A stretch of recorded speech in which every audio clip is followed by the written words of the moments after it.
what would be this deep-rooted systemic disease that the people of, if it's a kind of a class war that we have in America, and if it's kind of a, let's call it some extremist capitalism on stage, how do people end up supporting a guy who is promoting the most extreme version of capitalism on stage?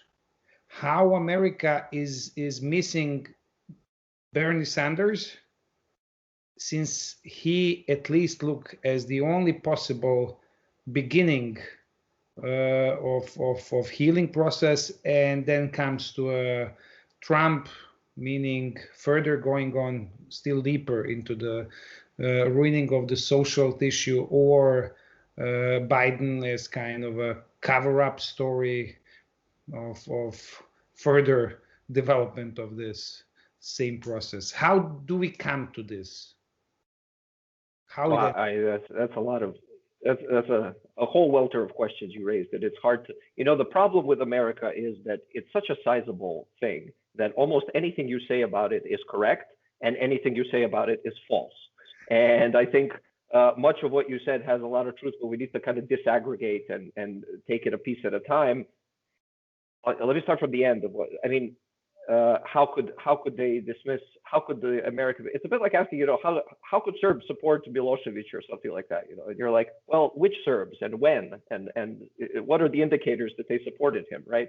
So the mere existence of the Bernie Sanders electoral campaign and the successes that it did have, its failure is an interesting topic. We can talk about it as well. A significant piece of its failure is youth voters failing to turn up for what they said they would turn up for, and then failing to vote.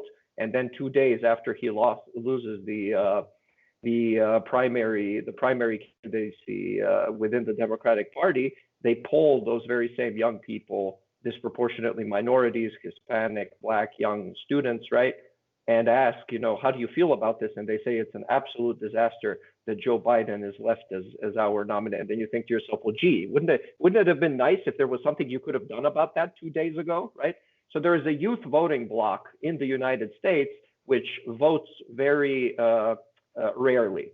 And America, one of the ways it's unique is if you look at the demography of old voters and young voters in the United States, the young voters being disproportionately liberal, left liberal, right, voting for the Democrats disproportionately, also being unprecedentedly minority, Black and Hispanic, also being concentrated it's the most educated cohort of young people ever in the United States, right? And at the same time, they are targeted for voter suppression by certain elements of the Republican Party disproportionately, because complicating voting procedures disproportionately suppresses the young vote, right? So anyway, America is unique in one respect, because if you look at the discrepancy between voter turnout of older people, seniors, and voter turnout of younger people, nowhere is that discrepancy bigger than in the United States.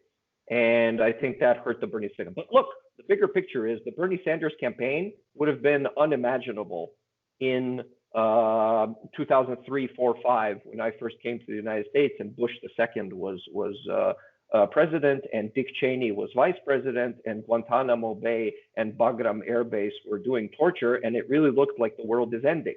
And the electoral cycle between Bush and John Kerry at the time looked just as apocalyptic as this one. I can tell you that, right? So there's a kind of heightened sensationalism, which may be blowing us out of proportion and leading us to think about causes that are bigger than they have to be. It's not so monolithic. It's so homogenous. Trump lost the popular vote in 2016. He's probably going to lose by an even bigger margin this time around, unless there's some big surprise.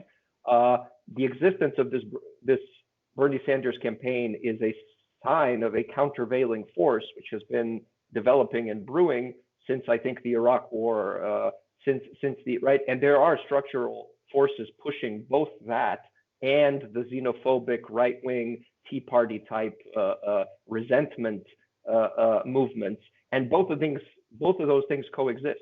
If you look at public opinion, it is polarized on certain issues like like economic inequality. And so what are the structural forces? I mean, you mentioned some of them. There is the economic story, which is well documented and is a long-term story. And there's a wonderful book called Affluence and Influence, which really documents the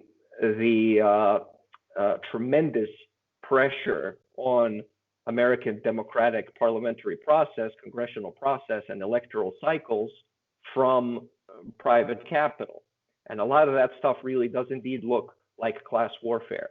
The tax reform bill that Trump passed is just the kind of cherry on the cake of several decades of policy that have just decimated the working class, what's left of it, that have created this kind of hourglass figure instead of a diamond figure of American stratification, that have, wages have stagnated or declined for a very long time. And then when you ask, well, how can people take it?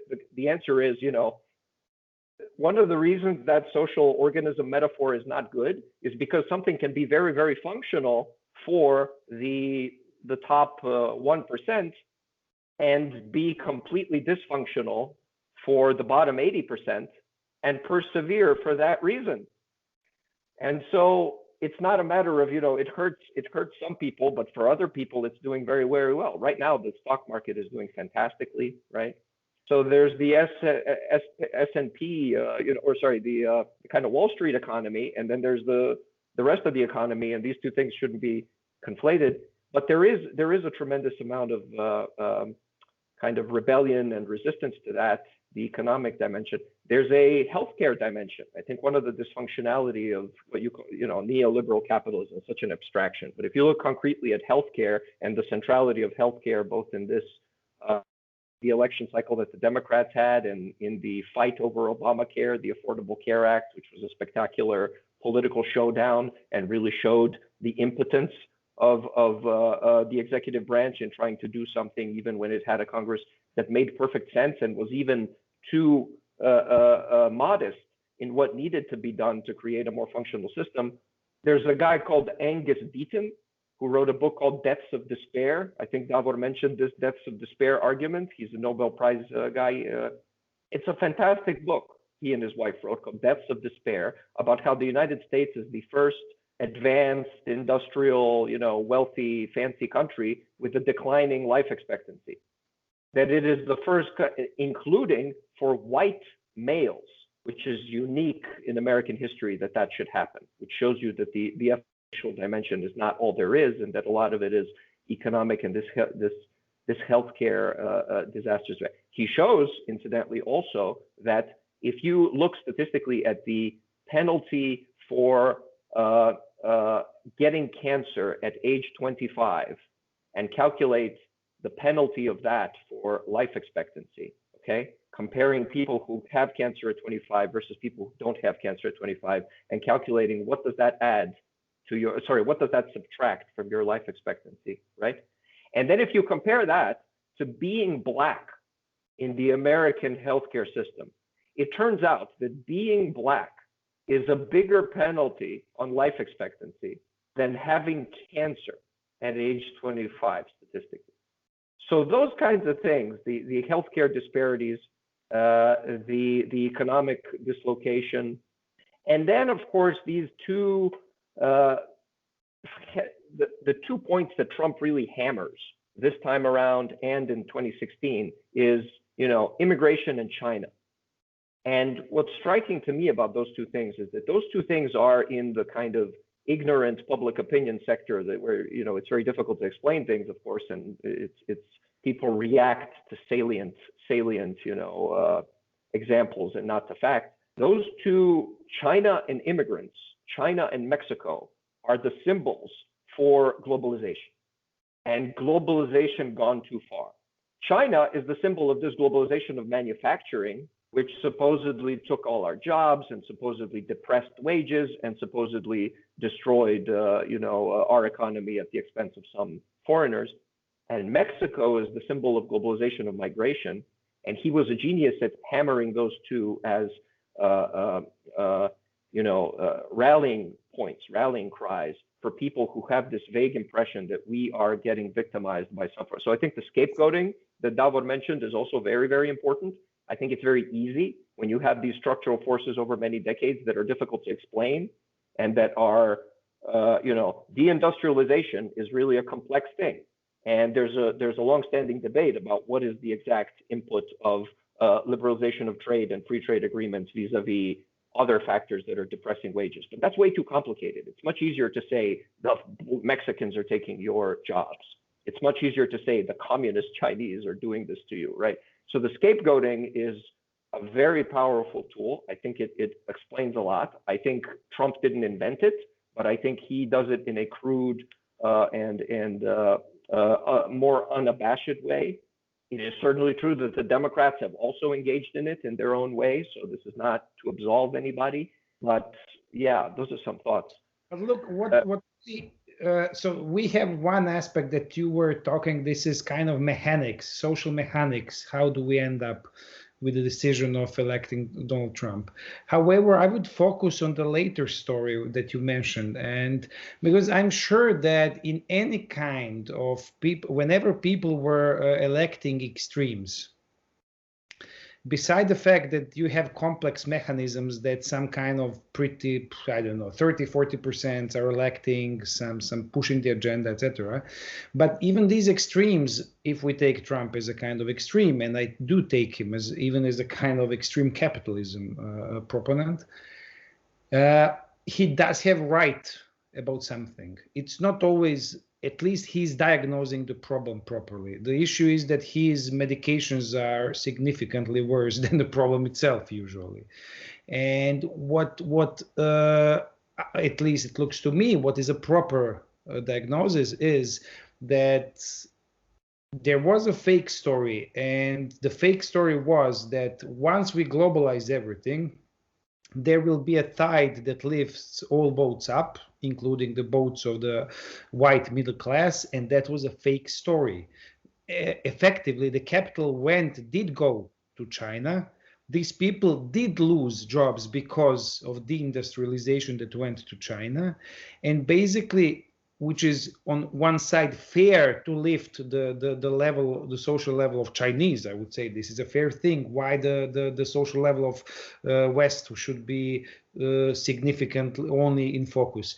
However, what was somehow carelessly disregarding with the proponents of this globalization was that we should have redistributed all the profits that were gained out of capital outflows to China. And this lack of redistribution basically destroyed this white middle class that is now in revenge turning to Trump. That was basically my idea. I do think that he does have he's right about something.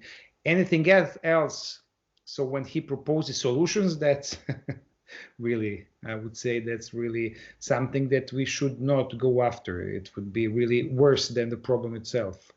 But Davor, do you think that Trump is offering real political product to people, or? Of course not. But one thing that he is offering and articulating, and that's the famous his anti-establishment, anti-Washington D.C. Kind of platform, and that appears to be a way of articulating that level of outrage that's present among the general population, who actually perceive to a large extent the problem, but the problem is never articulated in the right way in the political representation or in the mainstream political spectrum in the media, or also through the political system. Because what we see is a highly dysfunctional political system, which is dominated by the super wealthy sector, and their version of globalization has worked just fine. I mean, they're even, the current crisis works quite, fine for them. They are getting richer and richer. And at the same time, to go back to your earlier question, how is it possible that if it's so and so, that Trump then becomes sometimes perceived as the one who can fix that. Well, it's actually very logical and consistent with what we've just been describing. On the one hand, there is dysfunctional system and the perception that there is the system in itself is incapable of addressing the needs of the majority, big majority of the population.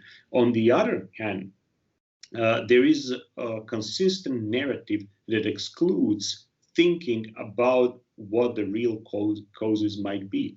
So there is decades of warfare against thinking of class warfare as a possible description of what's going on. So if you exclude that, and then for decades, there has been an assault on the left-wing thinking and communism that, so much money has been spent on trying to make it an ideological enemy per se. And then there is the ideological drive that tells basically, a significant number of population still believes that if you just work hard and you do it, for a long period of time, you can make it to the top, a kind of a bizarre version of the American dream. And then all statistics show that actually social mobility is. Yeah, that's changing. That last part is changing, but go ahead. Yeah. Yeah, so that is in the absence of actually narratives, let's call it ideological narratives, or just some kind of articulation of those issues that are very real and that bother many people in the States, with the presence of the dysfunctional political system, and then the presence of all these other ideological narratives that actually don't want to question any of these real issues. They don't want to question the power of big corporations. They don't want to question, that something might be, wrong with our society as such. They don't want to question the version of the globalization that we have witnessed, and so on and so forth. Then this outrage can be channeled in such a way that some people who are even anti-establishment support Trump, which, as crazy as that might sound, might actually reflect some of these underlying issues